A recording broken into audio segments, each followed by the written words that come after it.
Good morning, my dear. I hope I'm not too late for the tour. Yes. Yes, it's lovely to see you too. Has your day been well so far? No accidents yet, I hope. That's very pleasing to hear. I'm feeling quite well myself, actually. Well, if we pay no mind to the blasted sun, that is. I really should invest in a new cloak. The moths have started to eat away at the fabric, leaving behind these tiny holes in the most random of places. For example, I now have a small circular burn mark on my left collarbone that will just not go away. All thanks to those wretched moths. But strangely enough, I suppose it adds character. It's as a wise person once told me, imperfection is perfection. But I digress. Who in their right mind would talk about clothing when a vessel such as yours is standing right before me? From stern to bow, I see nothing but magnificence. It's evident you take care of her. Have you given her a name? All the best sailors do. The Little Prince, you say? I must admit, I am quite the fan. A noble title for the most noble of vessels. Would I like to come aboard? Oh, my dear, I would love nothing more. I'll meet you on deck.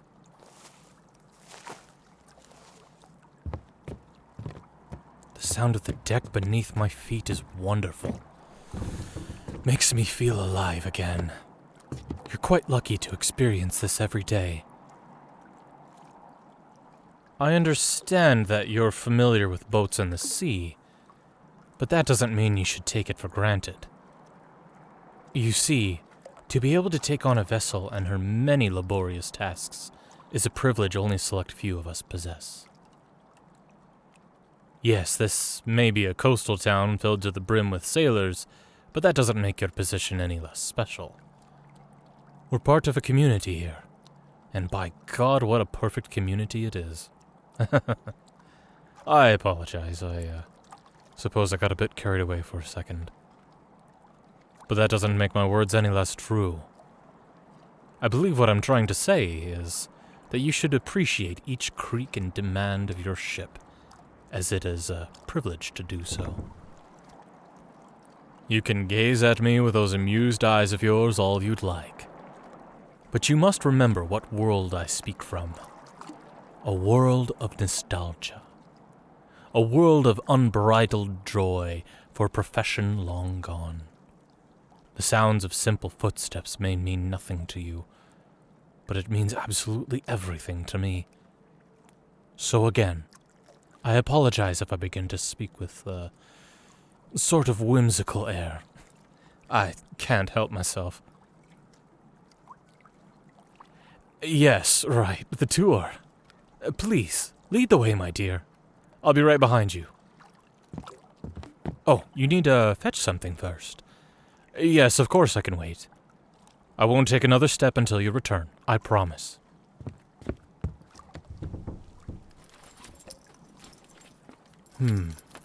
What do you have there?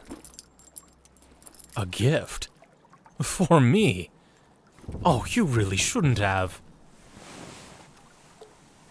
You bought me a cloak. My dear, this is... May I have a look at it? Thank you so much. This material is... By the night in all her glory, it's beautiful. This will do splendidly compared to the one I wear now. There's no holes or anything. May I change into it? After all, I'll need some proper protection when you show me around your ship. Thank you. Is it okay if I just change in here? Lovely.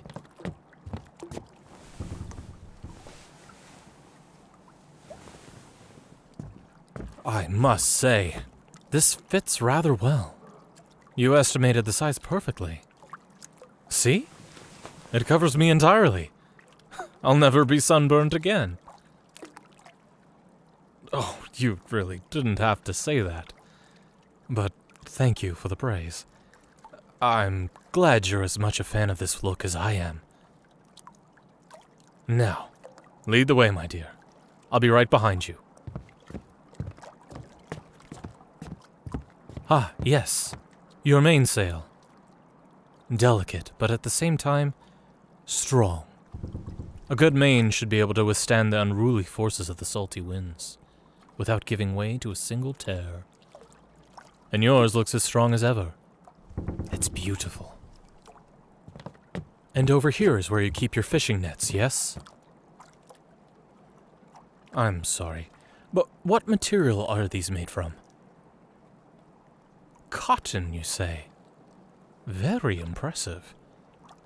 You know, back when I used to sail, fishing nets were made from grasses and flaxes. It wasn't the best, I admit, but it got the job done. They were strong enough to bring in a haul of fish, and that's all that mattered. Although it's nice to see that the quality has improved over time. Are they strong? Do you have any trouble with them? Ah, that's good to hear. May I have a look at the quarterdeck? I'd love to see the little prince's helm. Wow, would you look at that? That's quite the wheel you have there. May I?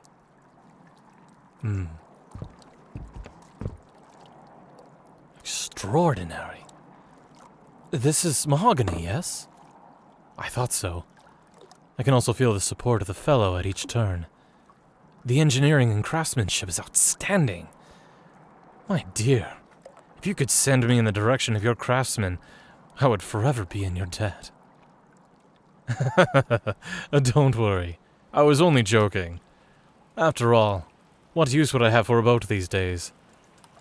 Going back to my previous life is strictly out of the question. Why? Well, my dear, Oh no. Quickly, let's head inside the ship.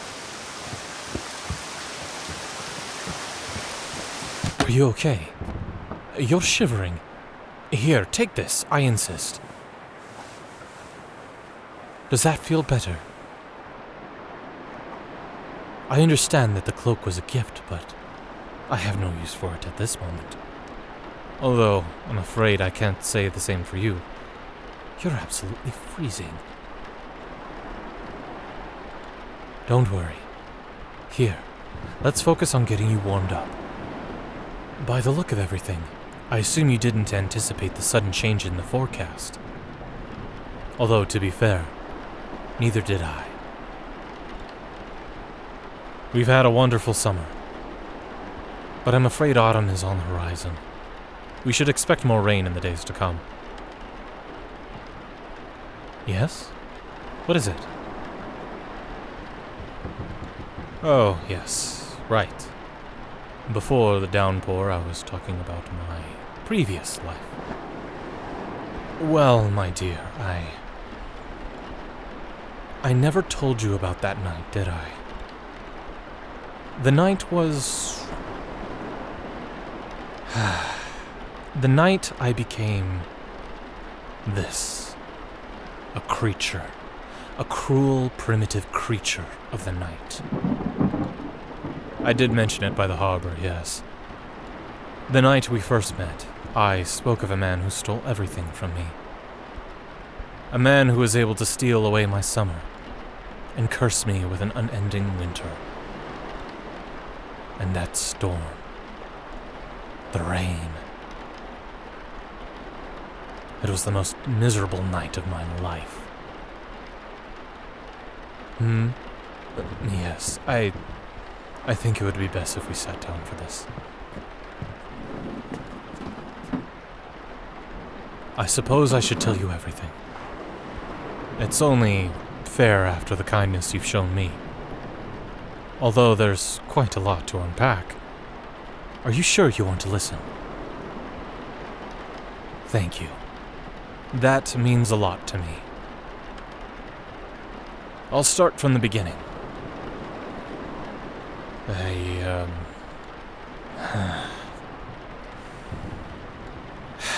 My name is Caspian Hitch, and I was once a fisherman in this very town. I had 2 loving parents, a wonderful education, a boat, and a dream. A dream to own the largest ship in the harbor and become the best fisherman this town has ever witnessed. Slowly, this dream of mine started to become a reality. My reputation among the sailors grew, and my hard work was admired by everyone who worked on the docks. Everything truly felt right. Like I had found my place among my nautical friends. It was, dare I say, perfect. But one night, while I was docking my boat, I could hear a storm brewing above, and in an instant the rain began to pour. As soon as I had docked my boat, I threw on my coat and began to hastily walk back home through the rain. That is, until a man approached me. He said he was lost, if I remember correctly, and that he needed directions towards the old abbey. This puzzled me because, as you know, the abbey isn't a hard building to miss, situated upon their hill. But I gave him directions nonetheless. He thanked me and smiled, but didn't move an inch. No readjustment of his footing or twitch of the eye. He was still, like a corpse, with his eyes fixated upon mine and that ridiculous smile painted across his face. I should have listened to my gut and walked away, but like the idiot I am, I stayed. I asked him if he was feeling well, or if he was looking for someone, and what he said puzzled me yet again. He said he was returning to his master at the abbey, and went on about a dinner party of sorts. Again, his eyes never left mine as he talked.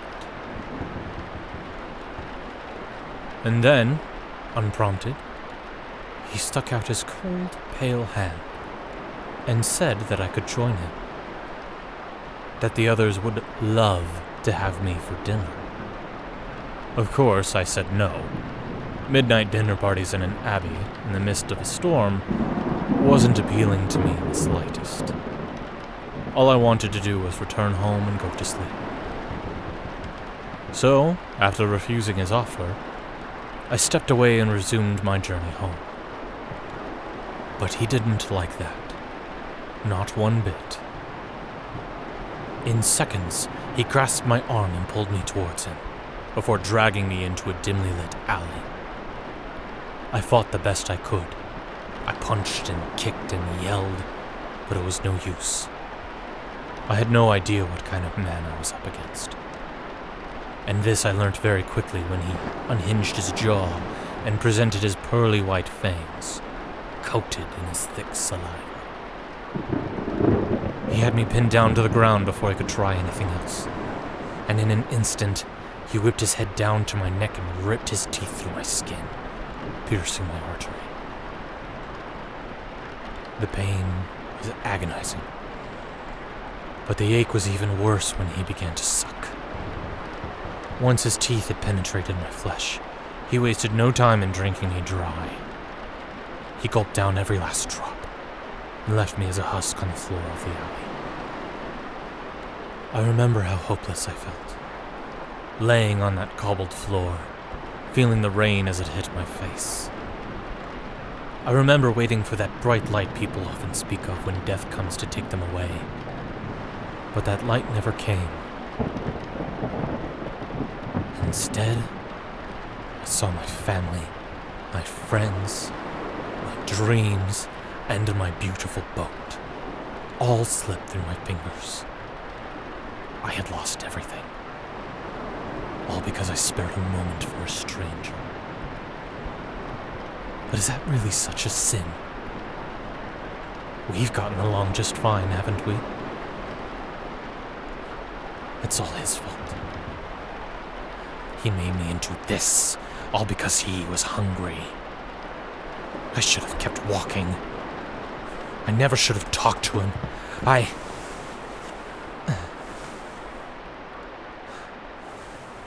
Thank you. Thank you so much, my dear. The warmth you give me makes me feel human again.